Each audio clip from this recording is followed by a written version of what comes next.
Hello दोस्तों, कैसे हैं आप सब लोग। उम्मीद करता हूं काफी अच्छे होंगे। तो दोस्तों, पिछले दिनों में आपने सुना होगा कि विप्रो ने अपने बायबैक की अनाउंसमेंट की थी। उस पर हमने डिटेल में वीडियो बनाया था। उस पर हमने जाना था कि क्या इसके अंदर फायदा है या नहीं है, सारी डिटेल्स हमने जानी थी। उसी तरह से सायंट लिमिटेड, सायंट आपने नाम सुना होगा, एक शेयर है, उसने भी अपने बायबैक का अनाउंसमेंट किया है। देखिए, एक चीज नोट करवाना चाहूंगा कि इस सायंट डीएलएम अलग है। वो सायंट डीएलएम का बायबैक नहीं है, सायंट लिमिटेड का बायबैक है। सायंट लिमिटेड पेरेंटल कंपनी है और सायंट डीएलएम जो है वो उसकी सब्सिडरी कंपनी है। तो सायंट लिमिटेड जो पेरेंट कंपनी है उसका बायबैक आ रहा है। तो इसकी हम पूरी डिटेल्स लेंगे, रिकॉर्ड डेट, इसका साइज, किस प्राइस पर दे रहे हैं, फायदा है या नहीं है, और विप्रो सायंट के बीच में हम थोड़ा बहुत कंपैरिजन भी कर लेंगे। हालांकि कंपैरिजन बनता नहीं है, बट हम करेंगे जरूर, थोड़ा बहुत हल्की फुल्की डिटेल्स जान लेंगे बीच बीच में। और उसके अलावा लास्ट में हम मार्केट का हाल भी जानेंगे कि कल की तारीख में मार्केट कैसा रहा था, एफआईआई दिया या सारी चीज़ें जानेंगे इस वीडियो के अंदर। वीडियो शुरू करने से पहले टेलीग्राम, इंस्टाग्राम, व्हाट्सएप, फेसबुक सबके लिंक डिस्क्रिप्शन के अंदर है, ज्वाइन कर लीजिए। देखिए, लिंक से ही ज्वाइन कीजिए ताकि कोई भी आपके साथ फ्रॉड ना हो। बहुत सारे फेक चैनल्स बन रखे हैं, इसीलिए लिंक से ही ज्वाइन कीजिए। तो सबसे पहले इस बायबैक की हम बेसिक डिटेल्स लेते हैं। तो विप्रो की तरह ही भाई सायंट लिमिटेड ने पिछले दिनों के अंदर 23 तारीख को, 23 अप्रैल 2026 को अपने बायबैक की अनाउंसमेंट की थी। ठीक है, मतलब ये बोर्ड मीटिंग होती है, उसके अंदर अनाउंसमेंट होता है कि हम बायबैक लेकर आने वाले हैं। ठीक है, उसमें थोड़ा समय तो लगता है कि भाई पूरा बायबैक एक मतलब अनाउंस किया हो गया, ऐसा नहीं होता है। उसमें महीने डेढ़ महीने का समय लगता है। अब देखिए, बायबैक की इन्होंने प्राइस क्या रखी है भाई।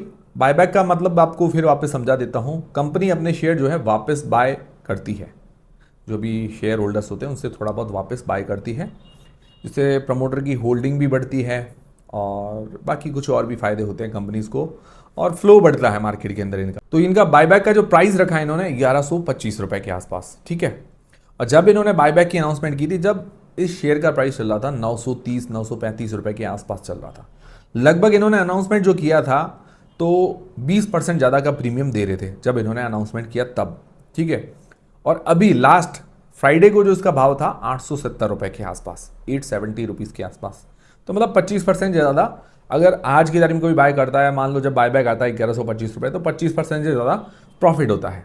ठीक है, और हो सकता है जो मार्केट अगर डाउन जाए, इससे भी नीचे अगर शेयर का प्राइस जाए, तो ज़्यादा बेनिफिट भी मिल सकता है, 30% 35% भी। वो इस शेयर की प्राइस पर डिपेंड करेगा कि कितना नीचे ये जाता है। ठीक है, तो ये चीज, पहली चीज क्लियर हो गई। 1125 रुपए इसका बायबैक का प्राइस है। बायबैक का जो साइज रखा है 720 करोड़ रुपए का। ठीक है, और विप्रो का कितना था, 15,000 करोड़ रुपए का बायबैक का साइज। तो बड़ा साइज का कंपनी है ये, छोटी साइज की कंपनी है। और विप्रो का मार्केट कैप भी 2,10,000 करोड़ रुपए के आसपास का है। सायंट का जो मार्केट कैप है 10,000 करोड़ रुपए के आसपास। सायंट स्मॉल कैप है, विप्रो लार्ज कैप है। फिर भी मैंने आपको बताया कि थोड़ा थोड़ा कंपैरिजन मैं आपको बताता रहूंगा। टोटल ये 64 लैक्स इक्विटी शेयर जो है वापस बाय करने वाले हैं। लगभग होता है 5.76%। तो ये सिमिलर टाइप का है विप्रो के जो शेयर थे उस टाइप का ही लग रहा है, मतलब परसेंटेज वाइज अगर देखें तो। और बायबैक का टाइप अगर देखें तो टेंडर ऑफर है। टेंडर ऑफर मतलब भाई ऑटोमेटिकली हमने अपने डीमेट अकाउंट में लिया और ऑटोमेटिकली बायबैक में अप्लाई नहीं होगा, हमको अप्लाई करना पड़ेगा। जितने शेयर करने उतने करने पड़ेंगे। भाई हमारे पास 100 शेयर है मान लो, तो 100 अगर आपको अप्लाई करने बायबैक में, तो अपने को खुद को करने पड़ेंगे। तो ये टेंडर ऑफर है। ये चीज समझ में आ गई। अब बेसिक डिटेल्स हो गई। अब इंपॉर्टेंट डेट्स के बारे में जान लेते हैं कि भाई कौन कौन सी डेट्स को ये बायबैक वगैरह होने वाला है। तो देखिए, बोर्ड ने जो इसके अप्रूवल दिया है 23 अप्रैल 2026 को कि भाई बायबैक होगा। भाई जो भी कंपनी मीटिंग करती है ना कि भाई अनाउंसमेंट कर देती है कि बायबैक हम करने वाले हैं, तो 23 अप्रैल को ये अनाउंसमेंट हो गया। दूसरी चीज मेन इंपॉर्टेंट आती है रिकॉर्ड डेट। रिकॉर्ड डेट क्या होती है कि भाई उस दिन हमारे डीमेट अकाउंट के अंदर ये सायंट का शेयर होना चाहिए, तभी हम बायबैक के अंदर पार्टिसिपेट कर पाएंगे, वरना नहीं कर पाएंगे। बाद में हम मान लो खरीदते हैं शेयर को, तो हम बायबैक के लिए एलिजिबल नहीं होंगे। तो रिकॉर्ड डेट अभी तक अनाउंसमेंट होना बाकी है। वो शेयर होल्डर्स जो होते हैं, जो इसके अंदर इन्वेस्टर शेयर होल्डर्स होते हैं, उनका अप्रूवल सबका मिलने के बाद उसके बाद क्या है कि रिकॉर्ड डेट की अनाउंसमेंट हो जाएगी। उसमें मैंने आपको बताया महीना भर लग जाएगा। ठीक है, हो सकता है 15-20 दिन में भी निपट जाए, बट रिकॉर्ड डेट का हमें ध्यान रखना पड़ता है। तो बायबैक विंडो जो ओपन होने वाली है, मतलब जो बायबैक विंडो ओपन होती है, एक दिन रिटेलर्स के लिए होती है, एक दिन HNIs वगैरह के लिए होती है। तो उसमें मई जून के आसपास हो सकता है, मई एंडिंग में या जून स्टार्टिंग में मान के चल सकते हैं। मतलब वही महीने, डेढ़ महीने, 2 महीने का समय जिस तरह से विप्रो के अंदर था। तो ये डेट्स क्लियर हो गई। रिकॉर्ड डेट अभी आना बाकी है, अभी तक आई नहीं है। फिर रिटेल कोटा कितना रखा गया है, तो सेबी के रूल्स के हिसाब से रिटेल कोटा 15% का होता है जो इसके अंदर रखा गया है। तो ये 720 करोड़ रुपए का इसका बायबैक का साइज है। तो उसके अंदर 15% अगर देखें तो 108 करोड़ रुपए रिटेलर्स के लिए कोटा रखा गया है। अब इसके अंदर रिटेलर्स कौन है? जिनके पास 2 लाख रुपए से कम के शेयर हैं वो रिटेलर्स काउंट होंगे, और जिनके पास 2 लाख से ज़्यादा के शेयर हैं वो एचएनआईज, बिग एचएनआईज काउंट होंगे। ठीक है, ये चीज़ समझ में आ गई आपको। अब एक और सवाल है कि एक्सेप्टेंस रेशियो कितना रह सकता है। एक्सेप्टेंस रेशियो मतलब क्या होता है कि मान लो आपने 100 शेयर बायबैक के अंदर अप्लाई कर दिए, अब वो कितने एक्सेप्ट करते हैं? पूरे के पूरे एक्सेप्ट नहीं करेंगे, कुछ ना कुछ बचता है। कभी कभार ऐसा होता है कि भाई लोग कम अप्लाई करते हैं तो पूरे के पूरे एक्सेप्ट हो जाते हैं।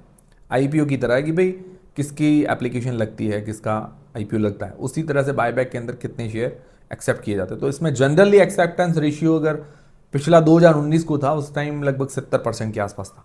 तो इसमें भी उम्मीद है कि 70-80% के बीच में रहना चाहिए एक्सेप्टेंस रेशियो। मतलब 100 शेयर अगर आप अप्लाई करते हैं तो 70 से 80 शेयर वो बायबैक में लेने चाहिए।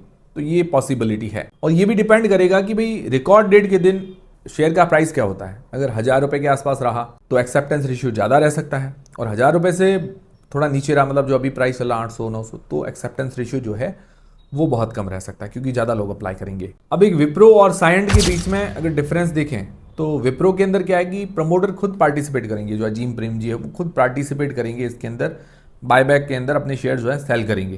भाई उसके बदले उनको वो कैश मिलेगा, वो कैश का जो भी उपयोग करना चाहते हैं वो करेंगे। और सायंट लिमिटेड के अंदर प्रमोटर पार्टिसिपेट नहीं कर रहे हैं, तो इसमें ये फ़ायदा होगा कि भाई जो एक्सेप्टेंस रेशियो है ज़्यादा रहने की उम्मीद है सायंट के अंदर, और विप्रो के अंदर प्रमोटर पार्टिसिपेट करेंगे तो इस कारण थोड़ा एक्सेप्टेंस रेशियो कम रहने की उम्मीद है सायंट लिमिटेड के मुकाबले। बट ये सारी चीज़ें डिपेंड करेगी कि भाई लोग कितना अप्लाई करते हैं। लोग भी अगर कम अप्लाई करेंगे तो उस हिसाब से उनका एक्सेप्टेंस रेशियो बढ़ जाएगा, ये चीज़ है। अब इसके अंदर देखिए टैक्स के नए रूल्स भी मैंने आपको बता देता हूँ। जैसे मैंने विप्रो के अंदर भी आपको बताया था कि भाई पहले क्या होता था कि प्रमोटर को टैक्स देना पड़ता था बायबैक के अंदर। अभी जितना हमारा प्रॉफिट होगा 20% 30%, तो वो एलटीसीजी नॉर्मल जो होता है, एसटीसीजी वगैरह, उस हिसाब से हमें टैक्स देना पड़ेगा। जिसके पास पुराने शेयर पड़े 1 साल से पुराने, वो इस बायबैक के अंदर पार्टिसिपेट करते हैं तो उनको 12.5% का टैक्स देना पड़ेगा, जो भी इनका प्रॉफिट होता है उसका। और अभी जो बाय करेंगे उनको short term capital gain tax देना पड़ेगा 20% के आसपास। तो ये चीज़ है। तब ये बेसिक डिटेल्स हमें समझ में आ गई। अब मेन चीज़ सवाल ये आता है कि फ़ायदा है या नहीं है बायबैक के अंदर पार्टिसिपेट करने का। तो देखिए ओवरऑल देखिए कोई भी शेयर है, आज इन्होंने 20% प्रीमियम पर, पहले 900 का भाव था जब इन्होंने अनाउंसमेंट किया, तो 20% ऊपर ही पैसा दे रहे थे, तो ऑब्वियसली फ़ायदा तो होता ही है। बट ये चीज़ है कि हमें शेयर बाय करने पड़ते हैं, और सारे के सारे एक्सेप्ट हो या ना हो इसकी कोई गारंटी नहीं होती। हाँ, लगभग इसके अंदर रहता है कि भी 70 से 80% का एक्सेप्टेंस रेशियो रहता है, तो बस ज़्यादातर शेयर जो है हमारे बाय हो जाते हैं और थोड़ा बेनिफिट मिल जाता है। तो ये पॉसिबिलिटी है, ठीक है, बेनिफिट तो ज़रूर होता है। बट अभी देखिए इसका प्राइस जब भी इन्होंने अनाउंसमेंट किया था 930-935 रुपये के आसपास था। आज की तारीख में अगर मतलब लास्ट फ्राइडे को प्राइस देखें, ठीक है, तो उस टाइम 870 रुपये के आसपास, मतलब 25% से ऊपर का प्रॉफिट, मतलब जो लोग आज बाय करते हैं। मान लो थोड़ा और नीचे चला गया 790, 750, तो मतलब 30% से ऊपर का बेनिफिट भी मिल सकता है। तो जो लोग बाय करके रखेंगे, बट जब रिकॉर्ड डेट अनाउंसमेंट होगी महीने 1.5 महीने बाद, तब क्या है कि जब अनाउंसमेंट होगी तब तक उनको होल्ड करना पड़ेगा, हो सकता है और भी नीचे चला जाए, तो ये भी एक थोड़ा डर रहेगा। तो ओवरऑल बेनिफिट है, ये जरूर है। बट अब रिकॉर्ड डेट कब आए? रिकॉर्ड डेट जल्दी महीने 1.5 महीने के अंदर आ जाएगी, वैसे ज़्यादा देर तो नहीं लगेगी, जब अनाउंसमेंट होती तो आ जाती है। अभी की कंडीशन अगर हम देखें, मार्केट जो वॉलेटाइल इतना ज़्यादा चल रहा है, मार्केट का कोई भरोसा नहीं है।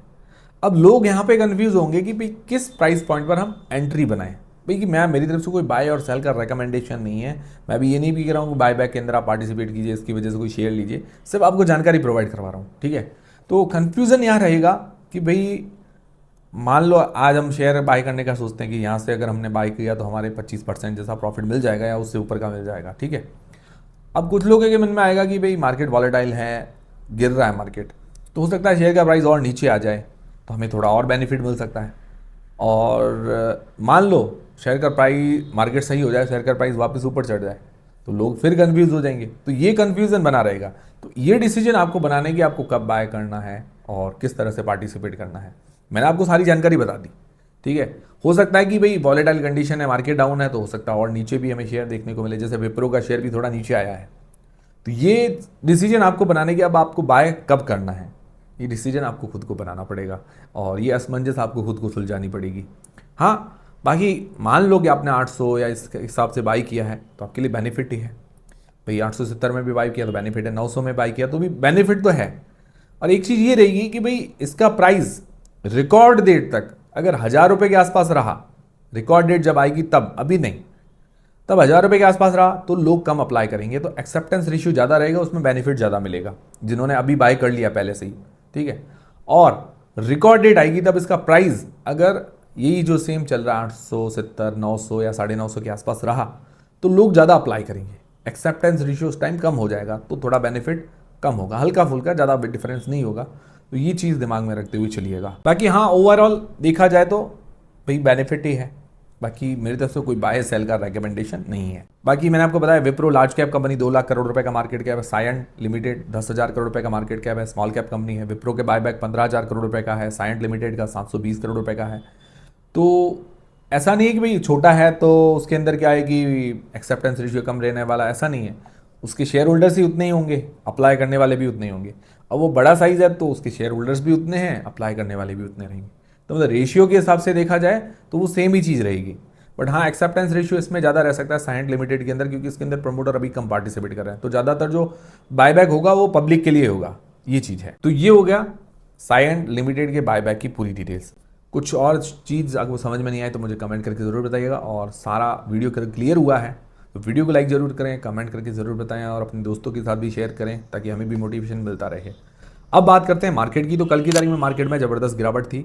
सेंसेक्स निफ्टी के अंदर 1% से भी ज़्यादा की गिरावट, 1% से ज़्यादा की गिरावट अगर सेंसेक्स निफ्टी के अंदर होती तो बहुत ज़्यादा होती है। तो ह्यूज गिरावट रही। बड़ा रीज़न मैंने आपको बताया कि भाई ये ट्रम्प और वॉलेटिलिटी जो चल रही है, ईरान वगैरह की वॉर, ये सारी चीज़ें लगातार चल ही रही है, और वॉलेटिलिटी रहेगी। कुछ भी सर्टेन मतलब एक निश्चित सिचुएशन नहीं आती तब तक ये सारी चीज़ें होगी। क्रूड ऑयल का दाम भी बढ़ेगा, ये सारी चीज़ें आएगी, ठीक है। तो वॉलेटाइल तो रहेगा मार्केट। और एफआईएस की तरफ से सेलिंग 8,000 करोड़ रुपए से ऊपर की रही, बहुत नेगेटिव है। डीआईएस की तरफ से 4700 करोड़ रुपए के आसपास की बाइंग हुई है। ओवरऑल अभी वॉलेटिलिटी बरकरार है। अब कब क्या होता है उसका कोई अभी भरोसा नहीं है। वही चीज़ हमें जो बायबैक के अंदर हम रिकॉर्ड डेट के लिए वेट करेंगे, तब क्या प्राइस आता है क्या नहीं आता है, उसके अंदर भी लोगों के मन में कन्फ्यूजन रहेगा। क्योंकि एक डायरेक्शन में अगर मार्केट जाता है तब तक तो लगता है कि ठीक है, हाँ इस रेंज के अंदर चलेगा। मार्केट कभी नीचे जा रहा है, बहुत नीचे जा रहा है, कभी ऊपर जा रहा है, वापस चढ़ रहा है, तो पता नहीं कि भाई प्राइस किस पर आके अटकेगा। तो लोग वो डिसाइड करने में थोड़ा कन्फ्यूजन रहेगा। तो ये थे दोस्तों सारे आज के अपडेट्स। उम्मीद करता हूँ हमारा वीडियो, हमारी जानकारी आपको पसंद आई होगी, हेल्पफुल है तो वीडियो को लाइक जरूर करें, चैनल को सब्सक्राइब कर ले। मिलते हैं दोस्तों अगले वीडियो के अंदर। टेलीग्राम, इंस्टाग्राम, व्हाट्सएप, फेसबुक सबकी लिंक डिस्क्रिप्शन के अंदर है। और कोई भी बाय और सेल का रिकमेंडेशन नहीं है, ये चीज़ दिमाग में रखते हुए चलिएगा।